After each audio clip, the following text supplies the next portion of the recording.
Hello, guys, and welcome back to the The Gory Gory Gaze. Gaze. Oh, The hell? I don't think you guys heard that, but I just received an email Right ding on cue. notification.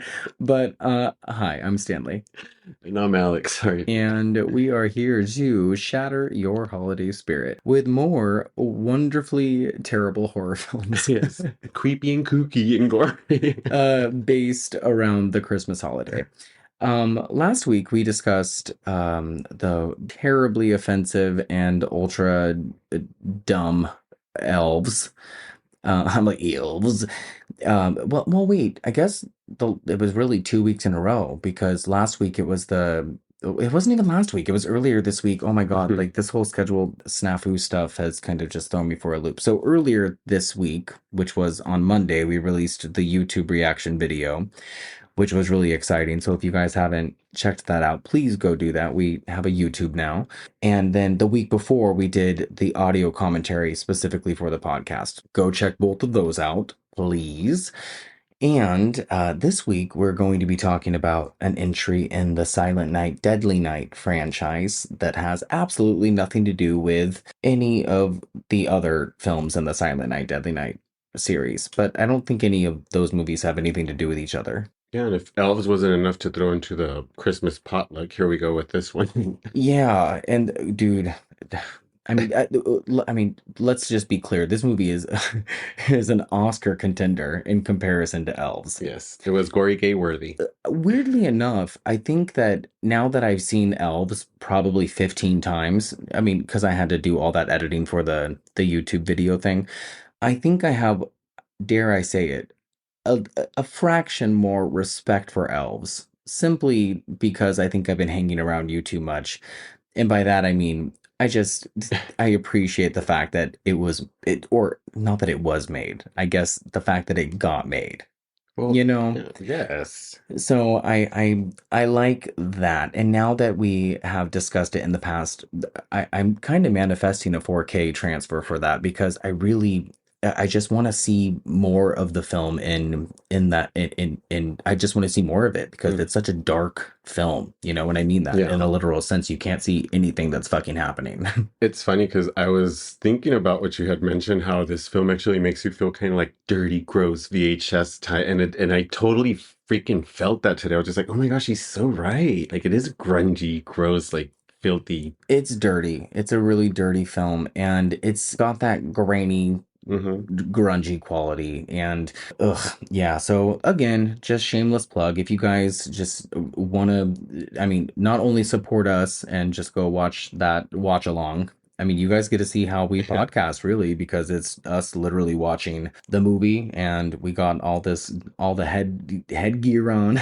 Yeah, if you guys aren't tired of listening to us, you guys can get tired of watching us now. Yeah, because we're gonna do this every now and then. I think we Yeah. kind of came to that conclusion that maybe every 10 episodes or so we might do a cute little watch along. Yeah. That might be fun. And speaking of VHS, I'm gonna give a little shout out to my cousin Christopher Lake of Oregon, because he had been catching up on previous episodes, and I had mentioned something about my VCR, and now I can't watch any of our cute little VHS collection because the connection, like I can't connect the VCR to our wonderful high-tech television. Lo and behold, there's an adapter for everything. And what the fuck do you know? Like, I had no idea. And I mean, thank you so much to my wonderful cousin, because I would never have known. I mean, I never would have even bothered to look, I guess, but I was able to get my VCR out. I had it in a fucking suitcase up in the closet. I mean, I had my VHS movies on display. But the VCR was up in a suitcase, and now I have it connected, and we were able to watch Omen 4: The Awakening, because I mean, I guess it's a holiday movie. And what did we watch last night? Oh, we watched some of Secrets in the Attic. I don't know if anybody remembers that book that you were forced to read in grade school, The Dollhouse Murders, but they made a movie called Secrets in the Attic, and everybody should watch it. That's probably on YouTube too, but my dumbass has a VHS copy of it. But yeah, thanks to my dear cousin for that, because now we're back in the VHS game. So send me VHS movies for Christmas, everybody. Yes. What he said. And send them to Alex too, because clearly he wants some. But yeah, so what's up, Alex? What's up, man? How are you? You tell me. You're sitting right next to me. I'm great. I'm getting ready for the I'm holidays. so excited for the Coming up. holidays. I can't wait for the holidays. We have our apartment so decked out right now, you guys. We have a 7 foot tall Christmas tree, and Alex has garlanded up the place. You would think his name is Judy. It is during Christmas time. I like it. I enjoy decorating and it never stops for me. I'm like literally a Christmas elf that just keeps putting up decor throughout the whole month. And he's so good at it. Yeah. He's so good at it. Like our entire apartment is just blinking and nodding right now. It's really, really cool. Do you want to talk about some of the movies that we've watched lately? I feel like we've watched a lot of movies. I think so. I think we've had enough time to watch a lot of movies. Saltburn, we went to go watch. Oh yeah. Oh God. Yeah. Beautiful, Saltburn. beautiful ensemble. Saltburn was a trip, Yeah. guys. Oh gosh. I really like the director of that. Oh, what is her name? Emerald Fennell, I think her name is.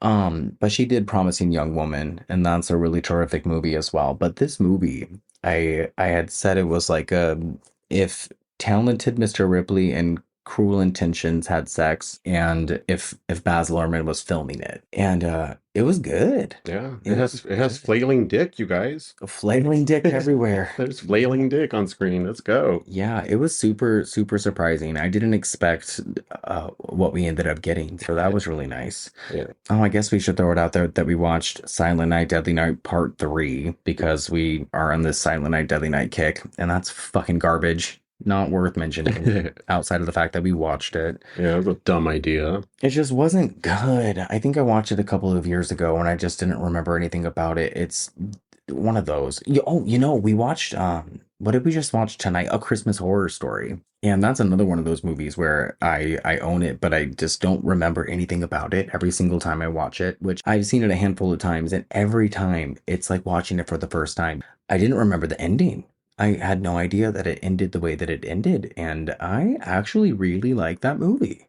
It was a really good movie. I actually liked it because every single thing I wanted to happen happened. Like I want Santa Claus to kick ass. I want that one chick to kick ass, and it did not disappoint. Yeah, it was a good like Christmas trick or treat. It was very vignette-y Hmm. and it had really good performances and it was kind of schlocky and I jumped a couple of times and it was super gory and it was effective. It Yeah, was kind of spooky. the end is really sad.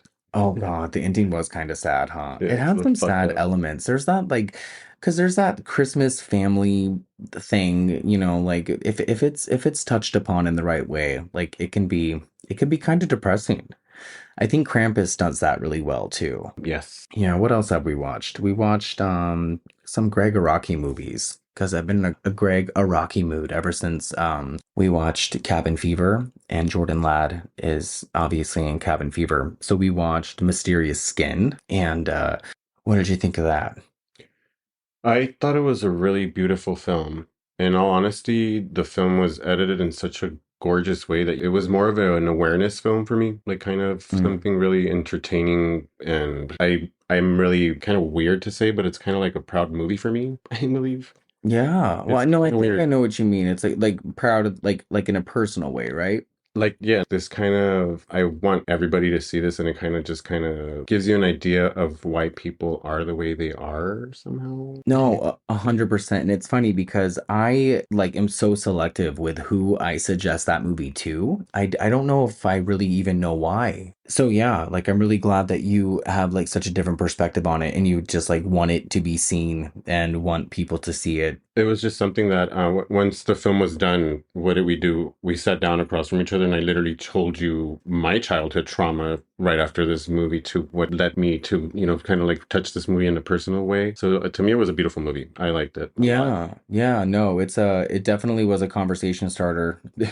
I really like Greg Araki and his movies are so different and so weird and they're also just very real. What I really loved about this movie, I already told you, but I just love the fact that he edited it there's like such a weird magic to the fact that he edited this film. And he usually writes most of his movies, but this one and then the other one that we watched, White Bird and a Blizzard, he wrote those ones for the screen. But yeah, I just think that the editing for Mysterious Skin and the music too. Oh my gosh, I need to find out who did the music. But And funny thing, because on White Birds in a Blizzard, my notes was Saltburn prepared me for that movie. yeah, like it was a heavy week. It was a heavy week for movies, and then to like kind of conclude it with May, December. Yeah. Like, what Merry the Christmas. fuck? Yeah, what are we thinking? What the fuck, you guys? Like, this was kind of like a weird, like, like disassociative week for us, apparently. And like, I kind of like, now that I'm thinking about it, we're kind of like being kind of quiet and our voices like super gravelly and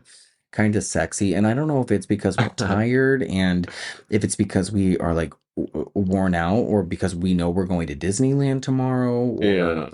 I don't know. But, It's been a heavy week, and like we're mentally preparing for like the day tomorrow, which is a Disneyland day. You know how those go, 20,000 steps. oh Yeah. God, yeah. And it has been a long couple of weeks. We have a lot to look forward to over the next couple of weeks as well, and we have a lot of fun a lot of fan. I mean, I can't even fucking talk. Blah, blah, blah, blah. We have a lot of fun stuff just in general to look forward to. We're visiting with my friend Christine and her husband and their little boy tomorrow at Disney. And just Christmas.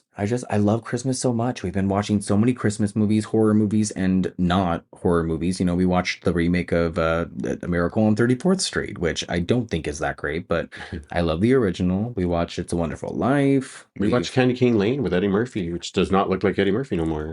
No, we watched Candy Cane Lane with Eddie Murphy's new face. And we should also say that you watched Candy Cane Lane because I fell asleep like Yeah. fucking 15 minutes I'm in. gonna call him Eddie Murphy's now. Eddie Murphy. That's awesome. We also, I think we both have started holiday shopping. Yes, yes, and yes, because I don't want to be a procrastinator anymore, you guys. I tend to do that every year, is like wait till the day before, and there I am scrounging around the mall, just finding whatever remnant is left. But this time I kind of started, I'm pretty good. Yeah, on a yearly basis, I start at a good time and I'm pretty much done the week before. But this year, yeah, this year's no different, I guess. I think I was about to fabricate something, but no, I'm actually fine. No, we're good. He's done, guys, but every day is like, Olivia got you a present. Yeah. Dipsy got you a present. Sheriff got you a present, but he's done. Yeah, all the dogs are shopping for you at this point. But I know that I've gotten myself a couple of gifts. I finally received the Elves vinyl, and it's pretty magical, as much as the movie sucks. I'm waiting for that rainy day to put it on. Yeah, well, I've already listened to it, and it was good. It was good. And I ordered the Black Christmas vinyl, and I'm really, really excited about that. And yeah, I'm just, I'm looking forward to you're shaking your finger. This is what I'm trying to say. Like, the Elves vinyl is super cool. How it's marbled. Oh, it's Yeah. beautiful. Yeah, sometimes I don't even want to fucking listen to them. I'd rather just stare at them. Same with the Kelly Clarkson vinyls. Like a lot of the Kelly Clarkson vinyls, I know that this is completely non-horror related, but we're talking about Christmas, and I think that Kelly Clarkson is basically Christmas, right? Yeah, We can say that. she's Mother Christmas. Mhm. But also, can we just hang those vinyls up and just play them on Apple? I mean, let's be real. Oh, you know what? Okay, so another couple of things before we get into, I mean, because I know we're all just so fucking excited to talk about Silent Night, Deadly Night 5, the Toymaker. I guess we should mention something about the Scream 7 drama. Yeah. Guys, Melissa Barrera has been, I don't want to use the word fired. I'm just going to say she's been removed She's from. done. She's done. She's been removed from the Scream 7 cast for political statements that she made on her. It's anti-Semitic, pro-Palestinian comments she posted on her. Yeah, social and media. we're not here to get into any of that, but I am in fear of what is to happen with this franchise, especially now with the fact that Jen Ortega has also left. As far as I know, she's not coming back either. It's also a big deal that a slew of the cast have unfollowed Paramount. So what's your opinion on that? I don't necessarily have an opinion on any of the political stuff, but I do think that people should be allowed to express their opinion on their own personal platforms. Like if it's theirs on my social media platform, on my own personal Instagram or my Twitter, if I have the right to say what it is that I want, like I should be able to have that right and I should not be condemned for it. And I don't necessarily think that, but I mean, I just said I wasn't going to get political, but I mean, as far as I'm concerned, I don't think that what Melissa Barrera did was wrong. Well, no, but it's like it's kind of one of those things where once you become a celebrity, you kind of have to just kind of be careful with how you say things now or kind of word them. Oh, 100%. But I mean, like I don't So know. it's like you can't really argue it because it's like you knew that you have a following. People look up to you, and certain people don't, and whatever. You're gonna change minds, or you will. But you knew what she was doing. I mean, yeah, but what she was doing was not what she wasn't like this. I don't know if It's this is like the right place to you and say I this. had talked about this, but we said that this kind of sounds like something you can talk at a table with friends during Thanksgiving, but not at a on social media or something that you know is going to ruin you. Yeah, like this isn't, I don't think that this is something that she should have been, that should affect her place in the Scream 7 cast. Well, period. Take like it's just not about her. It's anybody that would have done this. Well, sure. You You know know? what I mean? That's just where we are, I Yeah, guess, with yeah, this kind of stuff. yeah. Unfortunately, Because I mean, I don't necessarily love her character in those films, but I was kind of excited to see how her storyline was going to wrap up with her and Jenna Ortega. And now I'm kind of curious on what they're going to do. I feel like they really have to step it up, and I'm hoping that they bring Nev Campbell back. I'm excited to see what Jenna Ortega and what's Freeze is going to produce now, just to get back at Paramount. Well, Jenna Ortega is like the biggest fucking star in the world right now. Mm-hmm. She's got Beetlejuice 2 coming out. She's got the second season of Wednesday coming out. So they're saying that she left for contractual reasons. Like Yeah. she had other stuff going on. And you But said that she had left before this whole thing happened. yeah, and they're trying to make it sound like that Mm-hmm. that she left after Melissa Barrera was let go. Let's But run on that train. I mean, whatever. Like these media outlets are really just going to run with whatever they want. I just want everyone to know, though, that I'm staring directly at an autographed copy of a VHS of Scream that Nev Campbell signed for me. Everyone, just know that. That's for you guys. Keep that in your back Know pocket. that that is a thing. It exists. Oh, also, I need to make a correction. In our Elves episode, I had said that I was reading a book called My Heart's My Heart is a Chainsaw by Stephen Graham Jones. That is actually not the author's name. His name is Stephen Jeffrey Edward. You're over there fucking up credits. I think that's his name. You know what? And just to be clear, I'm gonna fucking Google it Oh my gosh. because The book is in the bathroom. Just go grab I'm it. not gonna stand up. It's so far. His name is what the fuck is this guy? Stephen Graham Jones. Oh my god. No, I was right the first time. Oh no, no, no, no, no. I was wrong. No, no, no, no. I had said that it was Stephen Jeffrey Edward, Yeah, you and did. his name Mhm. is Stephen Graham Jones. Yeah. Okay. But you weren't And sure about it. It wasn't like a real statement. Like no, you 100%. And iffy about it. and also the book's just not that great. So Monica and I do these book clubs. I mean, these book clubs, like it's really just us. Like we just read a book together, like It's your book club. whenever we get the opportunity. Yeah, it's our own personal book Fuck club. yeah. And I suggested this book, and I am just having the hardest time. I'm just slugging through it, man. Like she's basically almost done, which is very common. Like she usually finishes books way before me. Well, But we've had a week of Saltburns, Mysterious Skins, and Whitebirds and Blizzards. yeah, we're just burning through the Greg Araki catalog over here, watching the most depressing movies about child groomers We're just and getting ready for Christmas, you guys. child abuse. Yeah, these are all our holiday movies Here over comes here. Christmas. Goodness. Oh, speaking of Monica, just another little Skull Lily Boutique shout out, you guys. We got our Christmas card No, today. the fucking cutest Christmas cards ever. The cutest, goriest things that, I mean, I'm going to tell you now, you are lucky if you receive one of our Mhm. Christmas cards because we only got 25, bitch. They're fucking amazing. She So, did such a good job. yeah, Monica designed our Christmas cards. Skull Lily Boutique. Why Let does me it sound say like it. I'm Skull Lily Boutique. You can't did. even say it. I'm chewing on the candy cane plastic. Skull Lily Boutique. There we go. Yes. She has an Etsy shop. Like, go look at her stuff, you guys. And like, I'm not gonna post what our Christmas cards look like until we like address them and stuff because I feel like they're super special. I think the selected few should post them. If you do end up getting one, by all means, Hashtag. post it, hashtag us, and tag her, and it just For the sake of supporting a small business, yes. yeah, y'all brag about that shit because they're fucking killer. And order for next year. So yeah, I think that's kind of it for our little catch up. It's been bonkers. Yeah, I feel like it's been a minute since we recorded. That movie fucked us up. Yeah, but we like I said, we got a good couple of weeks for the next for this 6 weeks of holiday horror. We have Silent Night, Deadly Night Part 5 though to drudge through. Listen to the gory gaze, you guys. Yeah, that's yeah. I like someone had messaged me a couple of days ago, and he was like, "Elves and Silent Night, Deadly Night Part 5. Damn, you are really just getting all those bangers or something to that effect." And I was like, "Yeah, like someone has to do it." And mind you, these were selected, guys. And they really were. We have this schedule Not for us, for you. yeah, we had this pre-planned since September.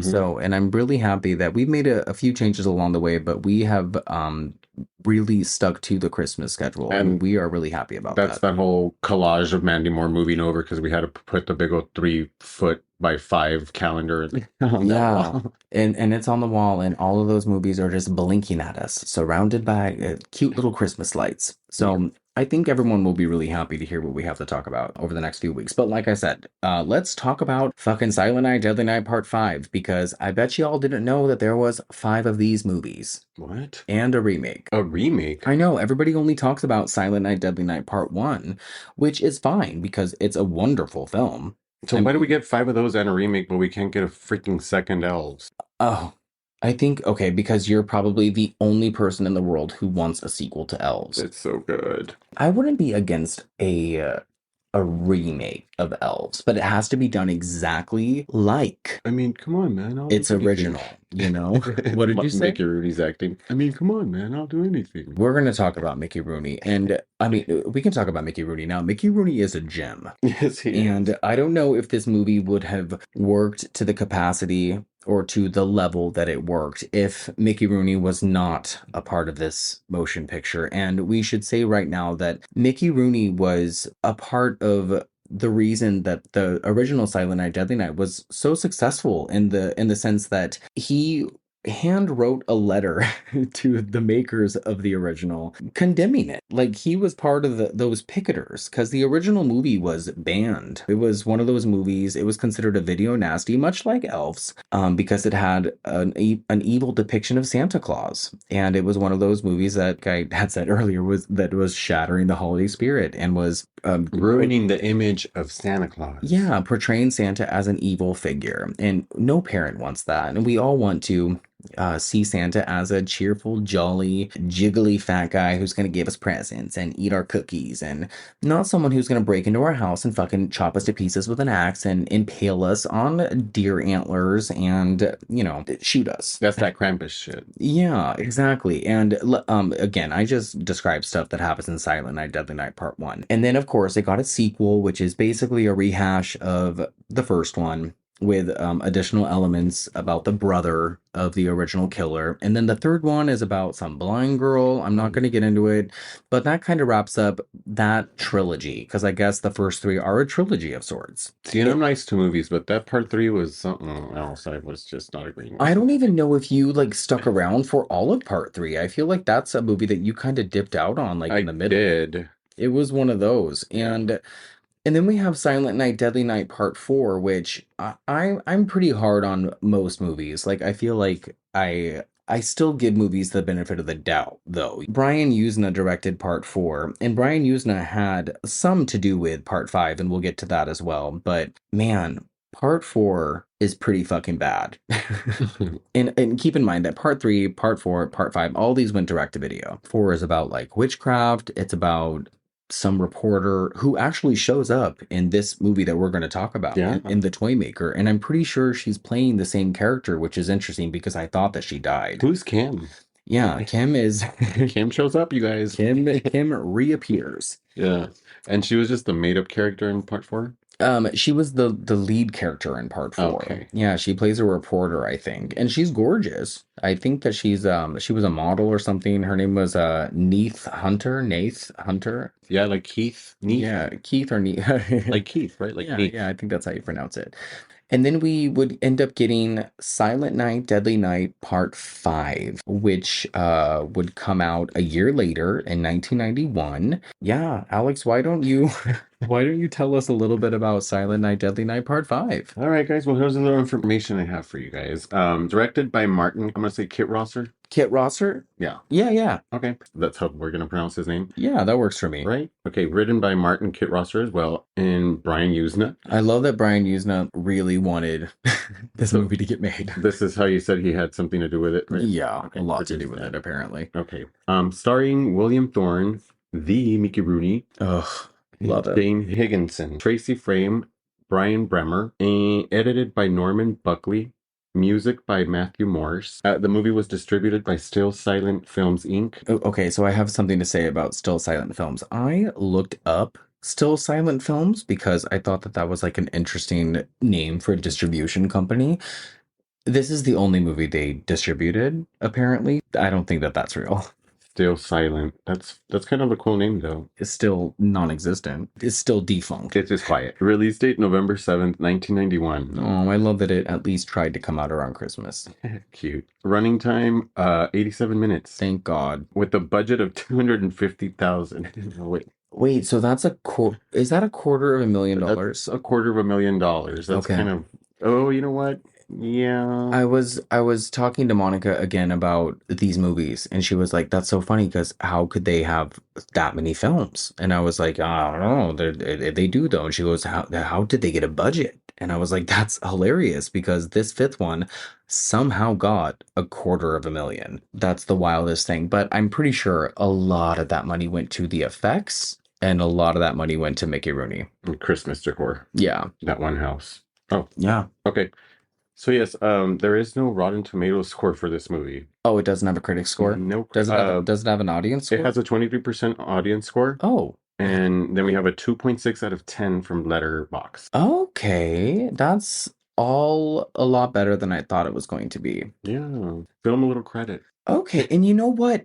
I am going to give it a little bit of credit because while it's not an incredible movie, it's a lot better than it has a lot of right being. Tell me, like, right off the bat, did you hate this movie? Not at all. I watched it from beginning to end, and I thought it was pretty good. So Yeah, I think this was the first Silent Night, Deadly Night movie I ever watched because I don't think that the video store ever carried part one or part two when I was a kid. And I just don't think part three or part four ever interested me. Those box covers were just not super appealing to me. it sucks that marketing does that to movies. It's really unfortunate, but part five has that box cover of the little boy sitting in front of the closet with all the stuffed animals and the bears and like the sharp fangs and those toys. And it's called the Toymaker. As far as I knew, this movie had killer stuffed animals and a little boy in danger, and I was young. But even when I was little, I didn't really love this movie. And let's be real, we never see those toys from the cover in the movie. Oh no, this is another deceiving movie poster for sure. The first time I watched it again in adulthood was probably 3 years ago, and I didn't watch it all the way through. And something told me a couple of months ago that I should buy this this Blu-ray 3-pack with parts 3, 4, and 5 on it. And here we are. Well, I'm glad I waited. Yeah, it deserves a little bit of attention. I Yeah. really think it does. And the Blu-ray transfer is really beautiful. And I think that if it wasn't called Silent Night, Deadly Night, I think it would be a better received movie. It would probably get a little bit more credit because it does have a little bit going for it. Like I said, it has good effects. Screaming Mad George, who has done effects for other Brian Yuzna movies like Society, that's probably the more notable one. And he also did effects for like Children of the Corn 3. He always does like outrageous gore effects. And what would you call it? Just Toymaker? I mean, yeah, the Toymaker. Like it would be like a solid little slasher about a demented Toymaker and Yeah. his son. You know what I Yeah. mean? Because honestly, the idea was Geppetto and Pinocchio, anyways, There's a lot of Pinocchio vibes. right? And that's cool too. And we'll get to all that too. It's also a great opportunity to say that we're gonna ruin this movie for you as well. Yeah, yeah. These Oh, are yeah, you guys. We are gonna slash up and bleed out Silent Night, Deadly Night, Part 5, The Toymaker for sure. So that is your warning. yeah, and Sheriff wants part of it, so he's gonna ruin it for you too. Yeah, he just likes to sit up here and snore. So if that happens, all apologies ahead of time. So before we get into it, I do want to talk about Brian Yuzna and his contribution to the horror universe because Brian Yuzna is pretty iconic. Brian Yuzna is not only a director and a writer. He is a producer. I mean, he's done quite a bit of stuff. He's worked on movies like Honey, I Blew Up the Kid. He's worked on, I mean, obviously From Beyond, The Bride of Reanimator, and I mean, he's done a lot in the horror world. And I really like The Dentist, and The Dentist Part Two is a lot of fun. And he does a lot of these direct to DVD, direct to video movies from like the mid 90s, mid 80s, late 80s. They were just a lot of fun and like over the top and super gory. And like I think that he has a lot of imprints on this film. Sounds like a good list of movies. Let's watch. And he's not even the director. The director is Martin Kitrosser. Martin Kitrosser directed Friday the 13th, A New Beginning, another Part 5, and another very popular franchise. And I mean, I say very popular, but that one is much more popular than this one. He's worked on a lot of Tarantino movies like Pulp Fiction and Inglourious Bastards and Reservoir Dogs and The Hateful Eight. Like he's literally worked on most, if not all Pulp Fiction. I mean, he's worked on quite a bit of Quentin Tarantino movies, and he's a script supervisor. That being said, guys, I guess we should just start getting into Silent Night, Deadly Night, Part 5, The Toymaker, because there's not a lot of background on it. And I mean, we could talk about Mickey Rooney until the sun goes down, but everybody knows who fucking Mickey Rooney is. He's been acting since the dawn of time, and he was a legend. And we're going to talk about him a whole bunch as we talk about this plot. So, yeah, let's just get into it. What do you say? Let's go. Let's get into it. Let's make you Rooney this motherfucker. All right. All right, guys. Silent Night, Deadly Night, Part 5, The Toymaker goes like this. Welcome to the shop of Joe Petto. Here, you'll find the most amazing gadgets on Earth. Each toy is unique. What a terrible accident. Sarah, you think this is an accident? Look. Each specially designed by the craftsman himself. Buck, where did all these toys come from? Sarah, what do you know about that old guy from the toy store? I wonder if I told you he was arrested for maiming some kids several years ago. What reason could he have to hurt innocent children? Joe Petto always wanted a real boy. Where's Derek? He took him. Who took him? What? Who? The man from the toy store. But he'll have to make what he can get. All you need is a little of that, and a little of that, and a little of that. From the producer of Bride of Reanimator. I want my boy! What have you done with him? I'm your son now, not him! With special effects by Screaming Mad George Inc. of Nightmare on Elm Street Part 4. Comes the most incredible night yet. Mickey Rooney stars in Silent Night, Deadly Night 5, The Toymaker. Merry Christmas! There's a house in a quiet, dark neighborhood dressed in Christmas, I guess. A boy, Derek, played by William Thorne, stares from his window upstairs. The doorbell rings. His parents are having sex, so he goes down to answer it himself. The first thing I notice is that the dad is a stunt double. Yeah, seriously. Hot set. Yeah, and also it kind of has a Lifetime quality, Yeah. right? Like it has that weird cheesy, like the music already is kind of lifetimey, but okay, we'll get to the music later because the music kind of kicks in a really good way. Yeah. So Derek opens the door to find a gift on the step addressed to him, which is a red flag. The tag says to not open until Christmas, another red flag. So of course he begins to open it immediately. He is stopped by his father, Tom, played by Von Quattro, or Van Quattro, whatever this guy's name Sounds like a shaver. He scolds him for opening the door without permission and sends him back to bed. This man was clearly not the man having sex with the woman in the bedroom. Seriously. Tom unwraps the gift instead. Said gift is moving. It's a red ball of sorts. Alex, what exactly is this? This thing, it's a Red Santa Pokemon music box thingy. That's exactly what I thought it was when I saw it. I was like, that's a Pokemon ball, at least the idea of it. It looks like a red Pokemon. Yeah, but like shaped like with it has like a Santa Claus head. Yes. It shoots electricity from the mouth, and it has rubber arms that wrap around Tom's face. It basically suffocates him until he bashes his face against the mantle and then impales himself on a fire poker. Yes, and then we get the title card, which says Silent Night, Deadly Night Part 5, The Toymaker, and that's when I think the music it just sounds so fucking good. And who did you say did the music earlier? Matthew Morse? Is it Morsey or Morrissey. Morsey? Yeah. Okay, the music is so good. It incorporates Christmas music with like just like that low budget early 90s, like late 80s horror music, and it's so good.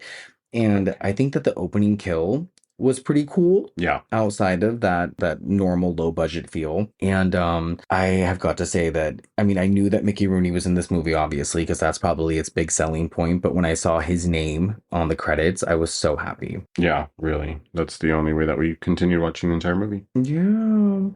So Hot mess that he was. Oh my God. And yeah. So 2 weeks later, and the only reason we know that is because we get a cue card, which is the most annoying thing in any of these kind of movies because nobody cares. We see that there are sympathy cards everywhere in this house, and we get a mother who is played by Jane Higginson, and she sleeps in her makeup. Honestly, it's only been 2 weeks and she looks great. Well, it's just so funny that it's like she wakes up and she's in full makeup. Like, did she even mourn? And I mean, yeah, I don't know. Their house is still fucking in full Christmas decoration. They still have that fire poker set that killed her husband. Which should have been evidence. It's so wild. So Derek is sleeping in her bed. We can see that it's almost Christmas in this neighborhood because of one lawn decoration. Everything that happened 2 weeks ago, I feel like there was more Christmas decorations in like within the neighborhood and within their house than there is now. But we're supposed to be closer to Christmas. Yeah, it was kind of cool though. Like every single shot that they had, they made sure that little Christmas one decor was in eye view. Yeah, it's so again, $250,000, but we get one candy cane. Yeah. A creepy man stalks the house, and then weirdly enough, the mom suddenly has no makeup on when she is wandering around, but remember, she woke up wearing makeup, so I love that little continuity error. We see that the Pokemon toy is on Derek's shelf. How it got there, we don't know. But we discover that Derek has been living his life in silence over the last 2 weeks, apparently in shock. The mother, who I think her name is Sarah. Yeah. Is that what her name is? Yeah, she is overly tending to him. I love the part where he plays with his food, like just digs his hands into his eggs and she slaps his hands. Like more trauma. Hello. Like what in the fuck? We are introduced to two characters who we already talked about, the ones from the previous Silent Night, Deadly Night movie.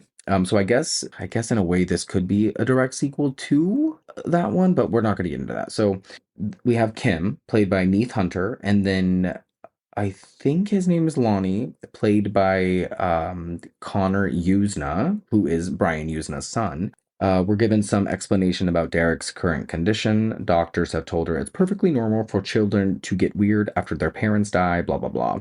That is the dumbest thing a doctor can say, of course. I mean, like, just the fact that she doesn't even know this. That she's like, what's wrong with my kid? But, like, you have to understand, like, your kid just saw his father impale himself on a fire poker. Yeah. And it was actually really bloody. Like, the opening to this movie is pretty gory. And then he just, like, shut up. So the mom never even, like, really heard from his mouth that he saw that. Yeah. And I mean, yeah, I don't think we get anything out of this kid. I don't think he says one word until the end of the movie. Mhm. Spoiler. Side note or question rather. Did you ever experience the loss of a loved one when you were young?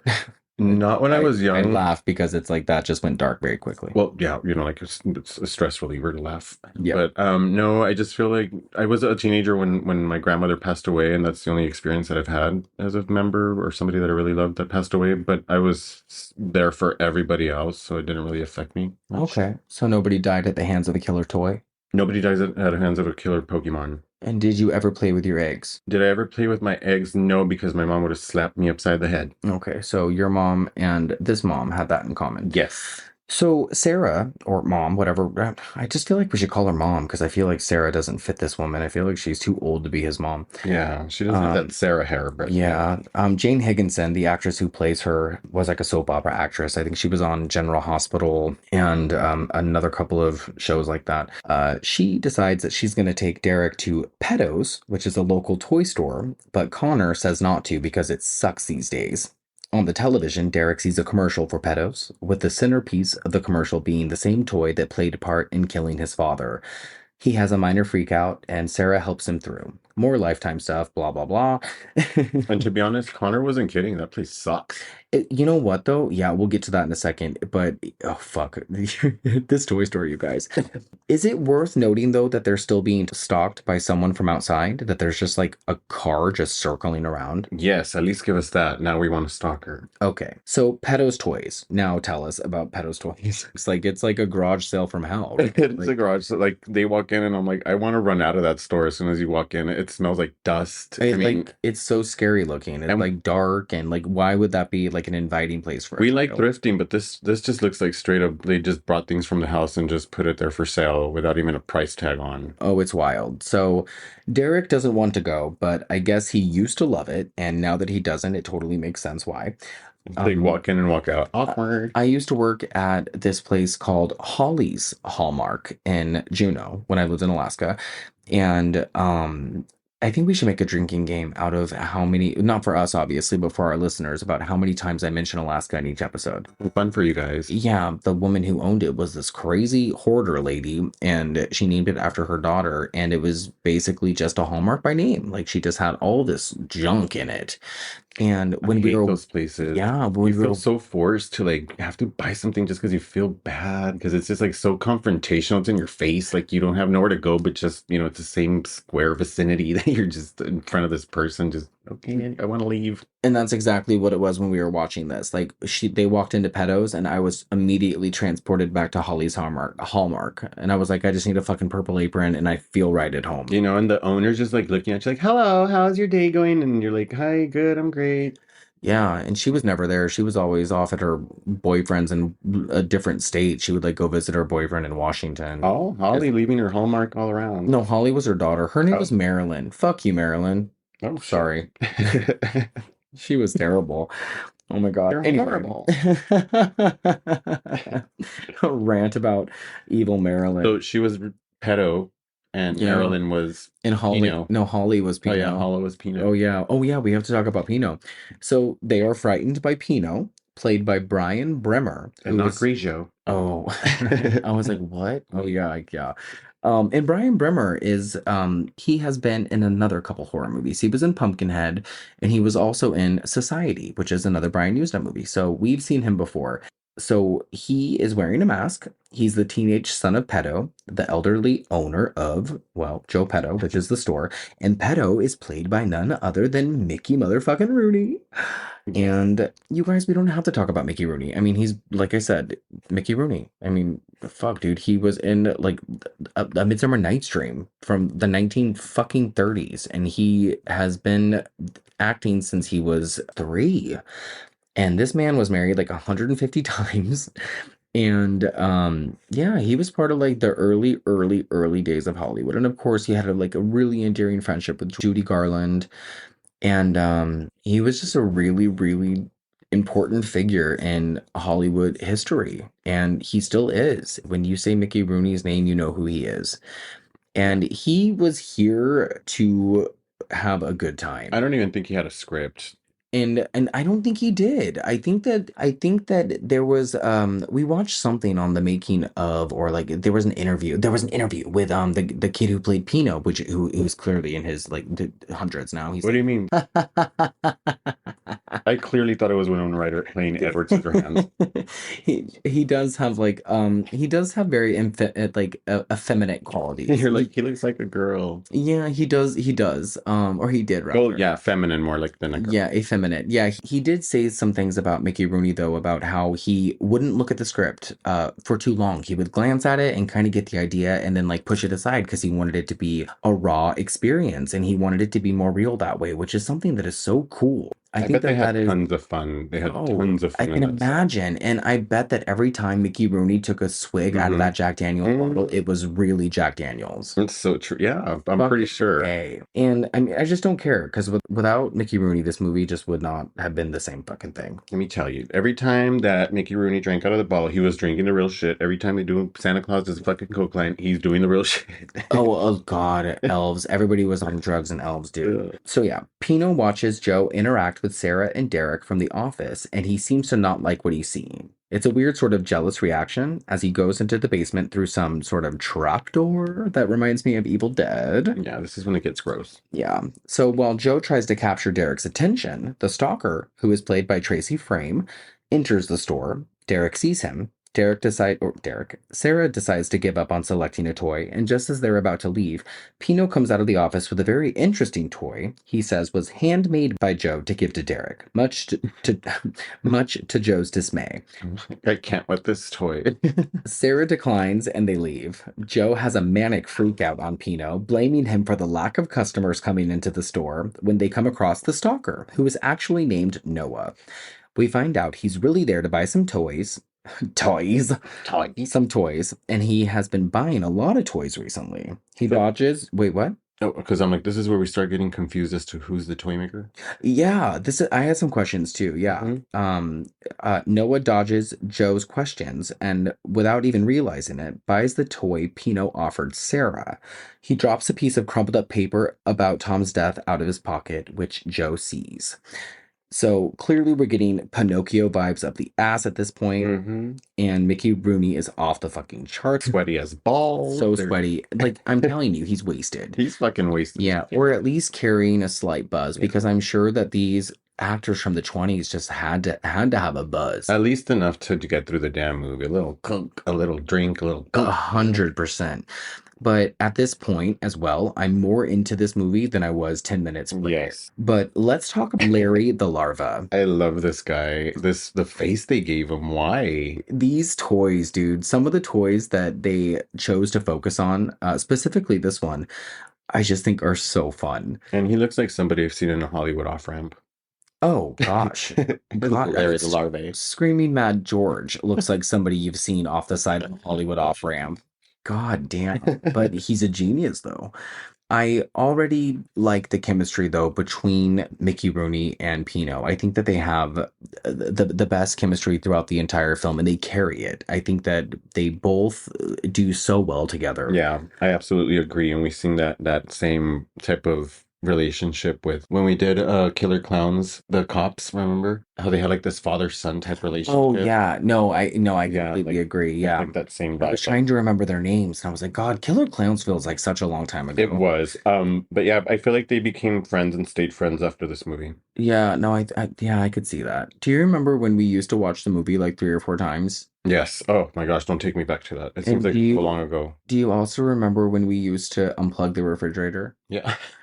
You guys, we used to do everything. There was some weird little things that we used to do, like in the earlier, like, you know, we're only on episode 11, but Yeah. like for episodes like 1, 2, and 3, when we like were like new to this and not understanding how to work like the Well, the this is- switchboard shit and like the mics and stuff, like we're still learning. You This is episode 11, and we just learned that the USB is the same thing as the Bluetooth. know? Yeah, we realized that we don't have to have the USB connected.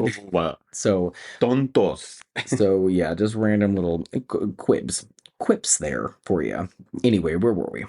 Do you know Oh. Spanish? Oh, mi perro yo tiene nariz, como puede oler horrible. Yeah. Sí, All papi. right, you nailed it. I said, my dog has no nose. He smells horrible. Yes. Okay.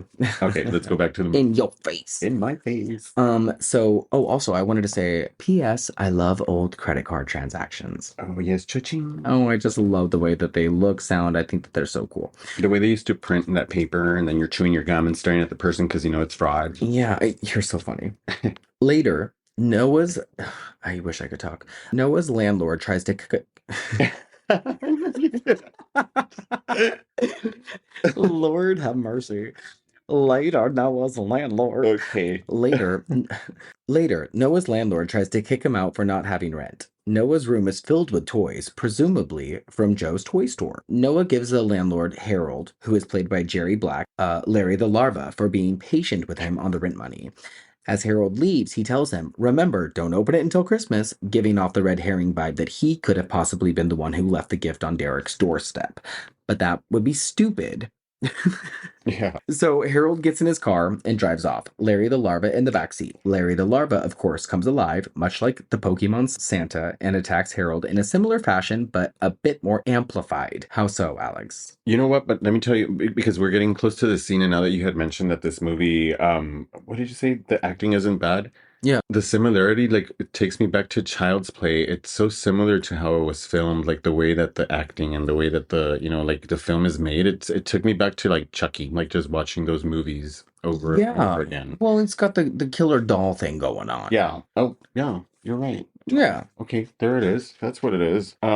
I'm sorry, what did you ask me last before I interrupted you? Oh, I just wanted you to tell me how Harold gets attacked by Larry the Larva. So then Larry the Larva goes into his mouth. It's like the grossest thing, and it causes him to lose control out of his car. And this like reminds me so much again of like Killer Clowns. This scene. Remember when the lady exploded?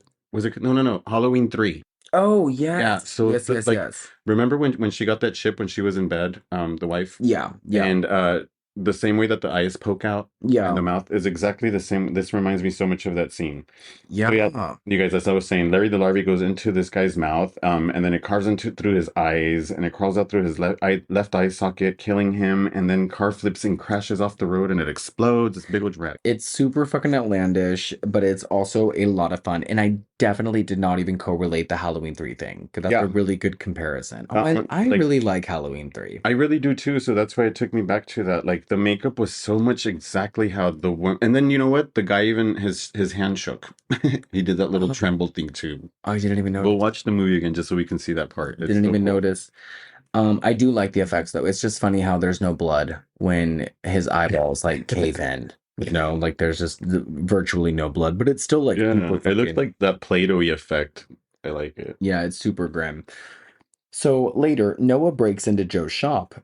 He enters the office and goes through the drawers and finds a photo of Joe and Pino from 1970. Joe looking much younger, but Pino, well, not so much. And it's funny that you mentioned Edward Scissorhands earlier because this totally reminded me of Edward Scissorhands.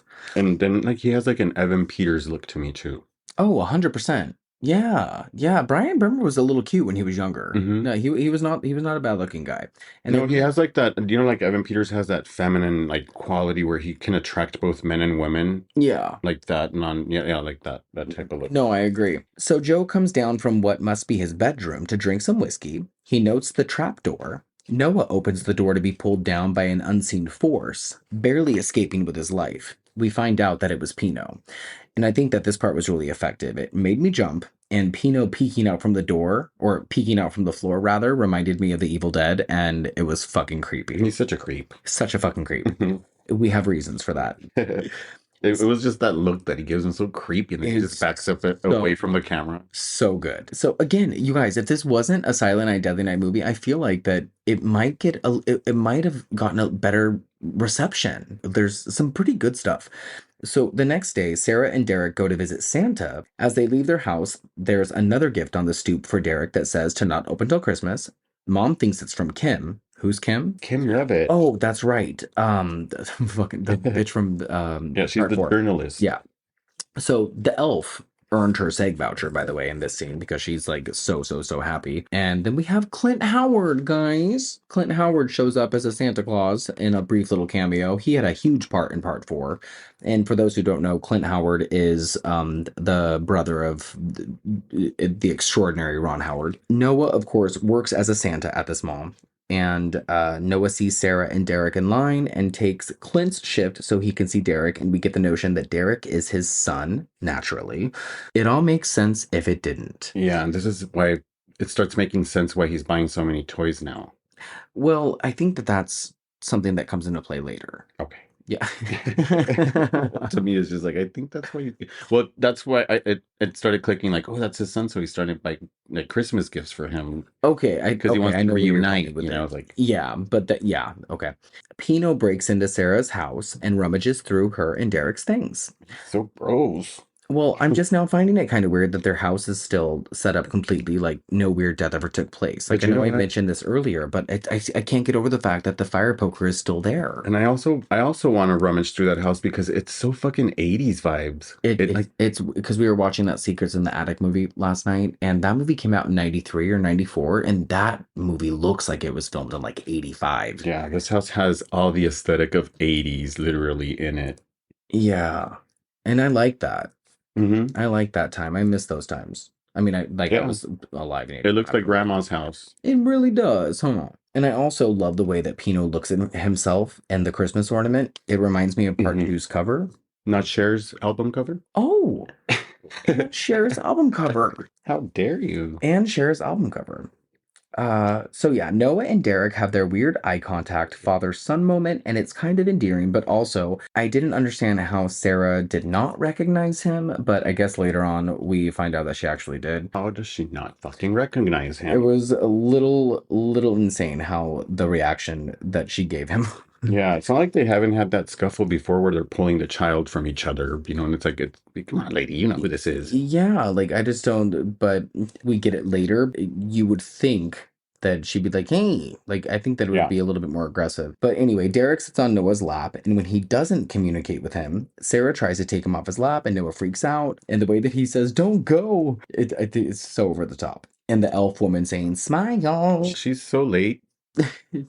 Pino is laying on Derek's bed acting weird when we think he acknowledges the red Pokemon Santa, but he doesn't. But he enters Sarah's room just as Sarah and Derek are getting home. And I like how we're kind of being led to believe that Pino is not a bad guy right now. I love that he taps on that little Tommy racing toy horn. Did you ever have one of those when you were growing up? I have no idea what you're talking about. Like he goes up to the Pokemon ball, but instead of going up to it, he touches another toy. Oh, no, I don't know what those you're were talking called, they were called Tommy racing toys. It's no. like a little screen with a little, just the steering wheel. Yeah, I know what you're talking so about. The part when you think he's going to acknowledge that toy, but he doesn't. Yeah. But he plays with that other fucking toy, and those toys growing up were just fucking the shit. Oh, no, I don't know. I'll get you one.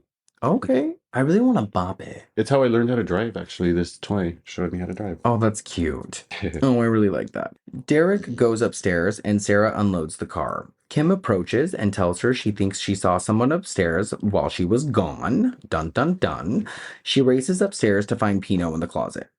Back at the store, Sarah confronts Joe, who is, of course, drunk. He tells her that they used to live there, and sometimes Pino gets confused, etc., etc. Either way, Sarah tells him to keep the fuck out, which is totally understandable. I grew up in this environment, so I was used to it, but still, I would be freaked out. And I just don't definitely miss unnecessary drinking. No. God, not at all.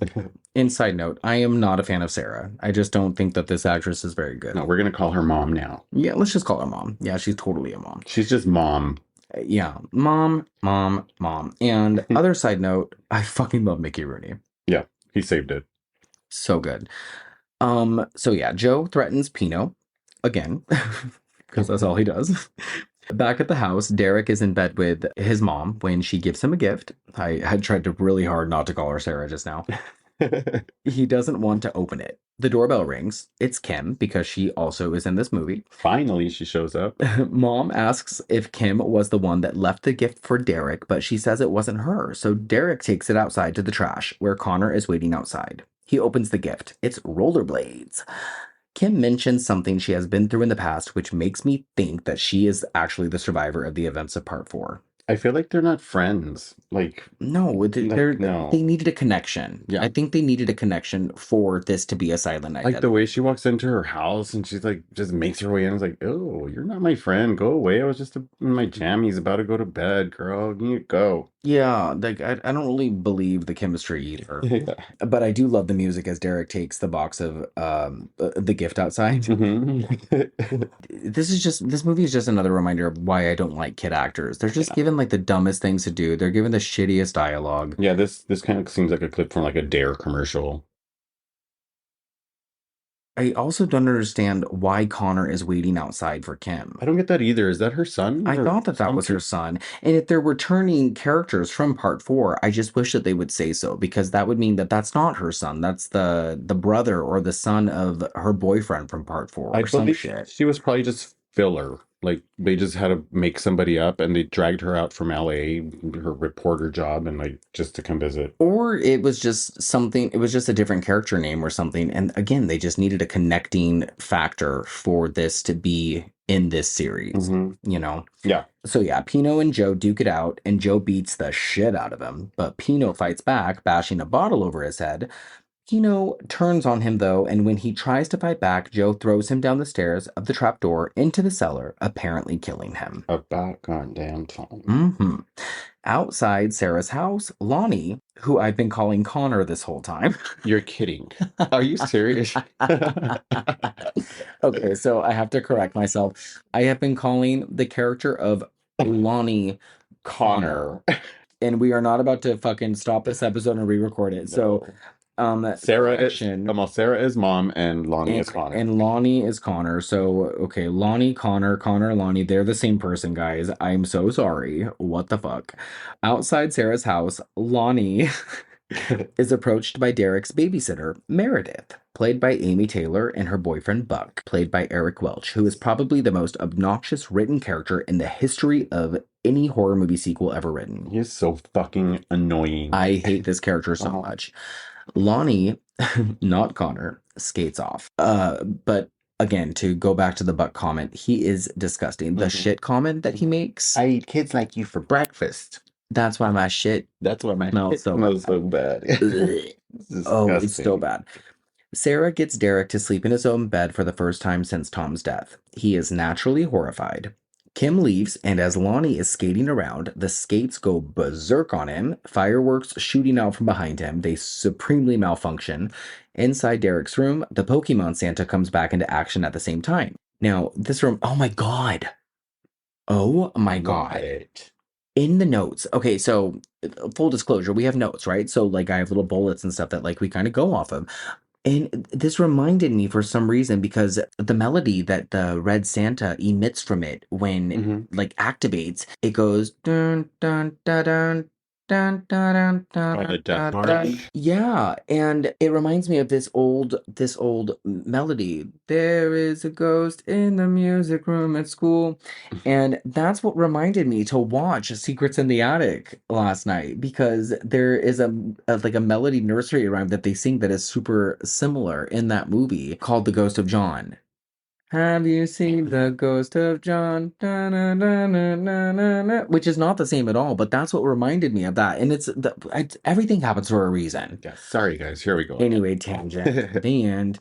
Okay, so Derek smashes the Pokemon Santa with a bat, and I think that Lonnie's screams are very little girl. It's very so annoying, and also this part reminds me of like a Goosebumps like episode, like the Good one. the whole like outside the way he's like in his skates and the fire coming out of the skates. It reminds me exactly of Goosebumps. Oh, it's very Goosebumps, and but then in this Goosebumps episode, he's hit by a fucking car. Oh yeah, that really fucks him up. It's like he didn't get hit that hard. It's baffling how. I mean, this kid's in a fucking body cast. Like he kind of like hits the windshield, and I don't even think the windshield breaks. And you would think that he got beat over the head with. You would think that Derek was hitting him over the head with a baseball bat. Yep. Holy fucking shit! It was like a Pinto. It wasn't even that bad. The guy stopped before he even approached him. It was a Matchbox car. Yeah. So Sarah goes to visit him and Kim. The doctors say that he'll be fine. Oh gosh. But judging by the way he looks, like you would honestly think that he got stepped on by Godzilla. This is only one doctor in town that tells everybody they'll be okay. Kind of like Yeah. your kid just experienced trauma. He'll be fine. This is a Haddonfield doctor. Yeah. This is a Woodsboro doctor. Everybody survives. So back at the house, Derek is home alone, which is shocking. And he answers the door to Noah, who wants to be his friend. He offers him a gift, so of course, Derek is scared. Meredith is there with him. She slams the door in his face, but tells him where he can find Sarah, who conveniently works at the live video building, the distributor of these movies. Yeah, the still, what is it? Still. Well, that's the funny thing is because live entertainment is the people who distributed like a lot of these, but Still Silent Films is listed as a distributor. So live entertainment obviously has distributed like so many other movies, but Still Silent Films only distributed this. Wow. This It is must be the like an only film. extension. It probably was like an extension thing. They just named it something. I'm not sure. So in the parking garage, Noah finally has a run-in with Sarah. They have an insane makeout session, and I love a good parking garage set piece. And It's so funny how she runs though. Like, girl, what are you doing? oh god, and in heels. Yeah. I hate that. Have you seen P2? No, I have not. I think we added it to our Shudder queue. Yes, we did. You did mention it to me, so I need to watch that for That is such a fucking good Christmas movie. The whole fucking movie is set in a parking garage. Because I told Stanley, I was like, you know what? I was watching this fucking movie, and I'm like, how the fuck do you end up in a parking lot by yourself? And he's like, have you seen P2? And I'm like, oh gosh, here we go. And I'm like, you know what? Now that I think about it, in LA, I have ended up by myself in a parking lot, like, I don't know how many stories down below ground. Fucking good, you guys. P2 is good. If you haven't watched it, go watch it. It's on Shudder and it's wild. Wild. So good. It's Alejandra Aja. I think it's the same people who did High Tension. Woo. Anyway, are we still to believe that Noah is a bad guy up until this point? Do you think he still has the red herring thing, like that he could be the bad toy maker? Or No, not at the. No, did no. you ever think that he was the bad toy maker? No, because I figured the toy that he gave that what's it, Larry the Larvae Yeah. didn't come from him. It came from the Toymaker. Oh, you're right. I Yeah. think that I might have just been stoned. So Okay. to me, the idea that he was just buying toys was for the kid period, and then Larry the Larvae just was a whole bridge between the whole. Just another random question. Do you think that Sarah looks too old for him? I do think that Sarah looks too old for him. She looks too old for herself. She in the wrong movie. She's in the wrong movie. Grandma got ran over by a reindeer. She could play Jennifer Love Hewitt later. Okay. Okay, that's an interesting thing to say.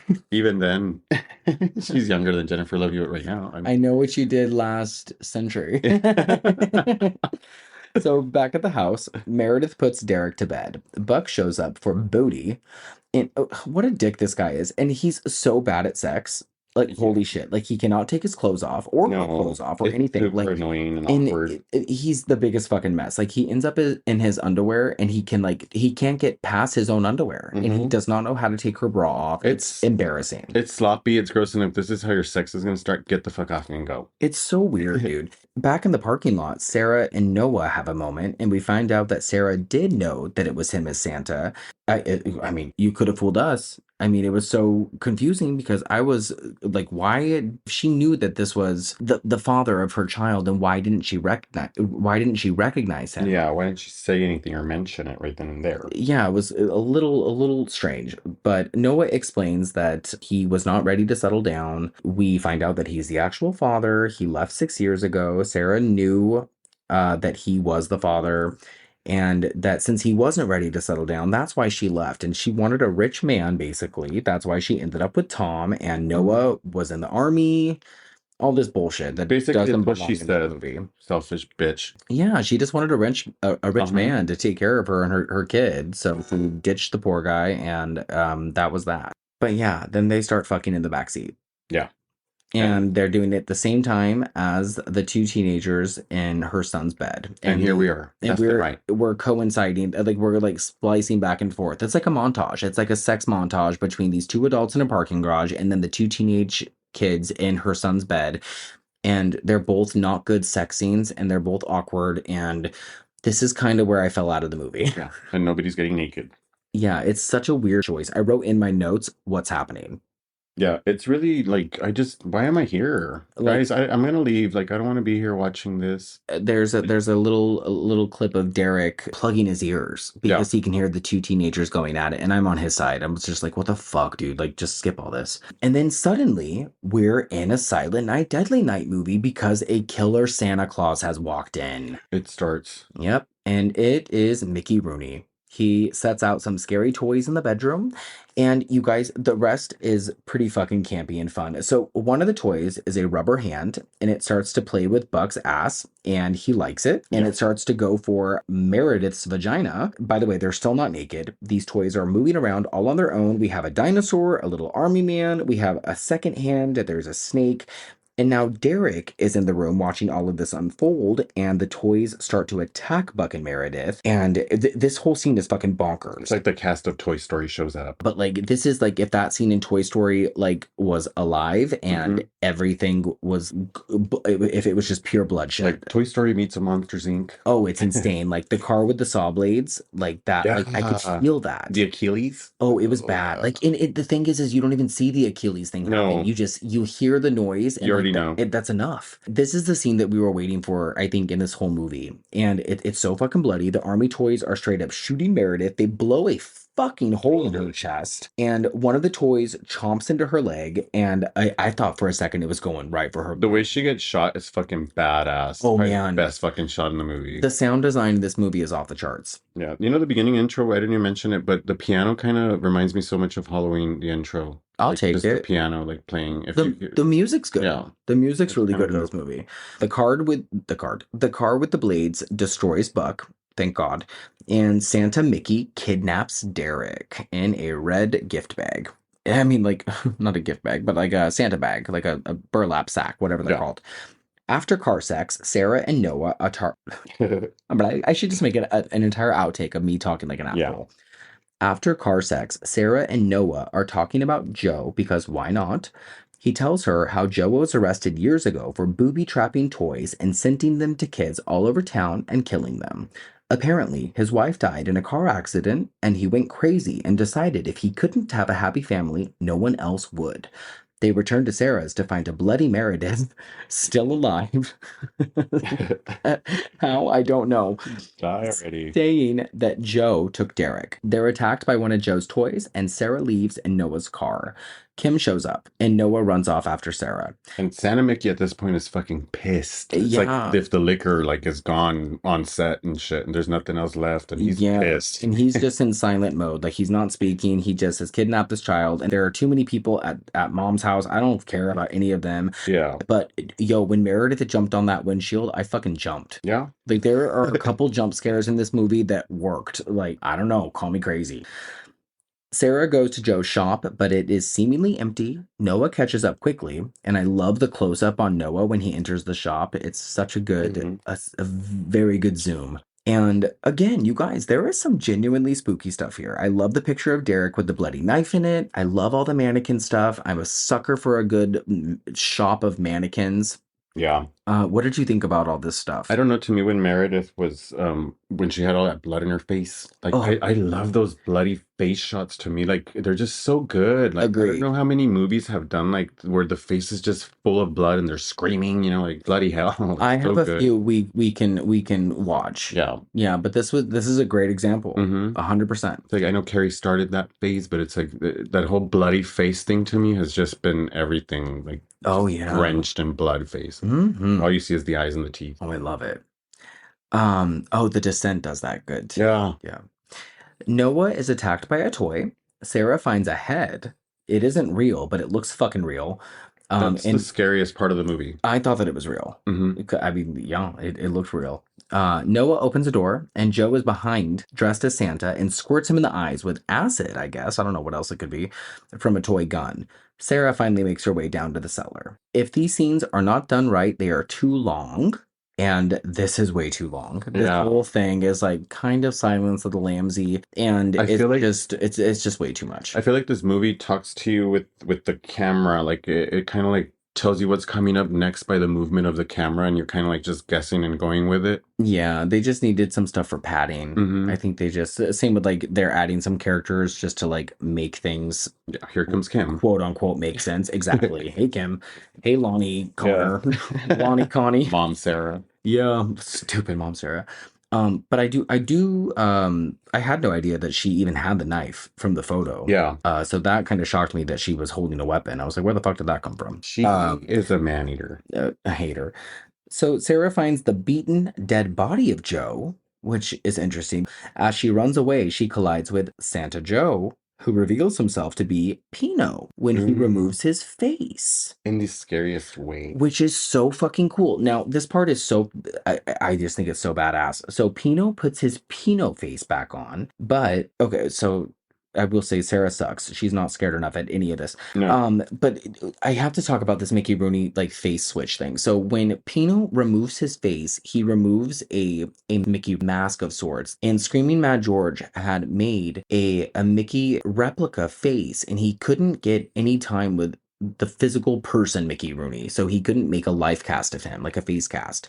So he did this all by drawing Mickey Rooney's face and like sculpting it from memory. Photographic memory. Yeah, which is so neat because this is the best effect in the entire movie. Yeah, and you guys, it looks really good. It looks dead fucking similar. Like it is identical to Mickey Rooney's face. And the fact that Screaming Mad George did not get a cast of Mickey Rooney's face for this is it's a pure display of talent. And like it moves, and there's no CGI. Oh, this movie. I mean, if there are computer generated images in this movie, they're quite obvious. They're like the electricity coming out of things, and those are eyes, whatever, that kind of stuff. The prosthetics and like the blood and all that stuff. That's all very practical, and it's really cool. That's one big reason to watch this movie. This movie might be fucking dumb. There are some neato groovy things. I love that. You know, but we'll get to like whether or not this is like a Christmas movie. So Pino explains why he killed Joe, and that was because he was tired of Joe breaking him. Oh, guess what? It has Santa Claus and family problems. It's a Christmas movie. There you go. I answered my own question. He then goes on to disrobe himself from the Santa Claus, and this, I just laughed out loud on this. And part. it's Robin Williams in that robot movie. Oh God, what was that called? I forgot, but Artificial Intelligence. Yeah, it kind of looks like that robot. And that's what we've like been like fucking on strike for this whole time. Oh my God, you guys, we've been predicting the future with movies since the 90s, since forever. Yuck. Pino. Pino, Robin Williams. So we see that Pino is a living doll with no genitals. He tells Sarah that Joe's real son died before he was born, and that's why he was made. And Pino then goes on to give us a pretty good monologue. And I love this for any actor in a movie like this. You might be cast in a, like I said, a pretty not so great movie, but to get to play a part like this is a fucking dream. I would love to play a part like this. The monologue was really good. I loved it. Like from that. it's such good scenery to chew up with this kind of stuff. And I love this for Brian Brimmer. I think it's so cool. It just makes the weird sexual stuff that happens afterward that much weirder, but also like it's not enjoyable, but it just amps up the camp factor and makes it that much more entertaining, if that makes sense, you know? It's something that you just have to endure. I mean, I guess so. Like we choose to, because it's kind of like, oh my gosh, this is going to get gross, but it doesn't reach that, so you can kind of get through the entire thing. I mean, we'll eventually cover movies that like get to like some gross ass levels. And it's for the fact that what you're saying, like it's just the perfect monologue, and without that monologue that he did before, this wouldn't have played out as the way it did. It would have just been gross. Yeah, and it's weird that all the movies that we cover, like a good chunk of them, deal with like weird ass mommy shit. Yeah, honestly. So Sarah stabs him in the head, or Sarah stabs Pino in the head, rather, with a screwdriver, causing him to malfunction. He then starts stabbing at the hanging red gift bags, one of them containing Derek, because he wants Sarah to be his mother now, and wants to replace Derek. Are you guys keeping up?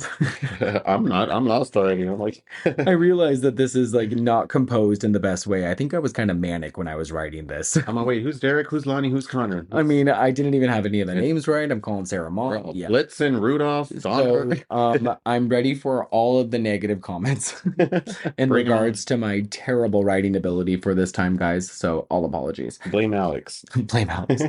Sarah Mom tells Pino that she will be his mommy. I mean, see how this gets confusing? Yeah. You can understand. Sarah tells Pino that she will be his mommy. But Pino slashes his way into the sack with Derek inside of it, and then Noah finds all of them, and he and Sarah hack Pino to pieces with an axe. That's the gist of it. I mean, sure, they fight and stuff, and the fight is cool, and Pino crawls to Pedo and says, "Father, help me. All he wanted was a son. He made me." Like, As he's dying and like his voice is fading, he's like, yeah. And honestly, Pino dying was an entire different movie. It actually was kind of sad. It was an entire different movie. It was so good and like nice and sad and like it's like Simba losing his dad. Yeah, like what a comparison. Yeah. Jeez. It's like again, like there are a couple of actors in this film that were too good for this movie. Mm-hmm. Going back to the interview with Brian Brimmer on this Blu-ray, he was really proud of this film. Mm-hmm. I think that says something. That's important. Like And- that's so important. And I say that all the time. Like it doesn't matter who the fuck is watching, who the fuck listens, who cares? Just do it and be happy and whatever makes you proud. And he totally showed it. Yeah. No matter how bad the movie was, he's so proud of his work. Yeah, my question to you is, do you think this movie is bad? Are you asking me? Yeah. Oh God, what am I thinking? And I think I already asked you, and you had already said that you didn't think it. Well, I think I asked you if you liked it. I Well, don't think I asked you if it was bad. Honestly, this movie's annoying. The fact that the kid was never the entire time had his mouth open. I'm like, just close your fucking mouth and say something, one thing at least. But I mean, Yeah. there's certain things that kind of annoyed me about the movie, but it was worth watching and Yeah. worth podcasting about. Worth talking about, Yep. yeah. Well, we have one last jump scare, of course, with Pino grabbing Sarah's leg and Sarah crushing his head with her foot. Derek says, "Don't be afraid, Mommy. It's only a toy." They leave, close up on one of the mannequins. Its eyes spark. Can you believe the fucking kid talks and all he says is, "Don't be afraid, Mommy. It's only a toy." Yeah, well, that's the end. The fucking end. So now I'll ask you these questions. I did not dislike it, but yeah, I think I liked it. Okay, and did you think it was gory? Yes, Okay. I did I thought because that was kind of gory too. Yeah, go on. in some effects it was missing a lot of blood, but without the blood, it like just the same poke of the eyes, like Halloween 3, I thought was the same exact effects. Like the implications were there. Yes. You got the idea. Mm-hmm. And I thought that bedroom massacre was really fucking good. Yeah, I Like, mean that the was- that the was opening good. scene alone, And the opening was good too. when the dad is killing the mom on the bed. You mean? Oh, I mean no, the opening when scene. he was drilling her. Yes. And I thought that the acting was good Mm-hmm. for the most part. I could have done with a different actress playing the mom, but I really dug the guy who played I thought Tracy Frame was good, the one who played Noah, and Mhm. I thought Brian Bremer was the VIP. I thought he was great. And of course, Everybody Mickey did a good. Rooney. They all did a good job. They were just in the wrong movie. Yeah. Or, some of them were even in a different movie. I Yeah. think that the only one who really understood the assignment was Mickey Rooney and Brian Bremer. But again, that's going back to if this was called something else and maybe set at a different time period, it would have been different. This didn't really Yeah. necessarily need to be set at Christmas. It could have been Pinochetto or freaking the Toymaker, like we said. It could have been a fucking remake of Pinocchio. Like Mhm. there could have been a lot of different stuff they could have done with this for it to work maybe better for what it Yeah. is. I didn't hate it either, but I also didn't love it. I think that I will probably watch it again down the line. I'm glad we talked about it. I mean, if it's Mickey Rooney's worst film, then shit, it's I don't probably the think best fucking worst film ever. I don't think that this is even his worst film. I don't think he even remembered this. I think that this is one of those scenarios where he needed a paycheck. Yeah. He was in the late stages of his career, and he probably just wanted to get fucking paid. Mm-hmm. And I mean, BYOB and be here. and he probably did. He probably fucking did, and he probably had a cute little time. Fucking trailer and all. Probably had great story. Yep. So yeah, Alex, I had a really good time talking about this one. This Me was fun. too. But do you want to tell all of our wonderful listeners what we're going to be talking about next week? Oh, Jack Frost. Yeah, we're going to be talking about Jack Frost, which, surprise, surprise, you guys, I've never seen. What? And I feel like that Alex says he's seen it. I have seen this movie. I honestly have. I feel like he's not going to remember a lot of it though. Probably not. I just remember the angry snowman and like his angry, like you can see CGI face. Because a lot of the movies that you say you've seen, like you end up being like, oh, and I feel like it's a first time watch again. No, I've seen them. I just don't want to ruin the reaction sometimes, so I act like they're new to me. I like that. Yeah. I like your It's like I used to watch deceptive them. ways. Yeah, I used to watch movies in a different way, but you've just like expanded my horizons, and now I just watch them a whole different way. I've taught him how to lie. Yeah, like now I see every single movie, guys, or we watch in caption because I've never paid attention to movies the way I do now with Stanley because I see word by word what is happening as opposed to just guessing what used to happen. I just want to know what they're saying. And I love it. He's like an old man listening in silence, but fucking captions on, and it's great. And just to be clear, I listen with the volume on because He I want to does. hear what they're And saying. he's like an old man. It's at 90.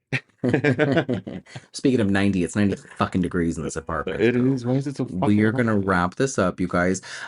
Be sure to follow us on all social media. Well, not all social media platforms. All of them. We are working on a TikTok, but you can follow us on Instagram and Twitter and YouTube at The Gory Gaze. And you can email us at thegorygaze@gmail.com. And yeah, And like destroy those like buttons. yeah, like us, comment us, share us, and tell your friends about us. And keep your eyes peeled for our Christmas card. And yeah, we'll be back next week with Jack Frost. Do you have anything else to say, Gory Gay? Nope. Other than I am a sweaty mess, just like Mickey. What is his name? Rooney. Oh my I'm God. done with this movie. Bite your fucking tongue off, sir. I was gonna say Mickey Rourke. I don't know why. Okay. You guys, also let us know your favorite Christmas movies in the comments. They could be horror related. They don't have to be horror related. Just let us know what you're watching. You're Yeah. interested. We really want to know. We watch everything else as well. not We just horror, do. but we love horror more. Yeah. We love you guys. Okay. Be good Bye. or be naughty.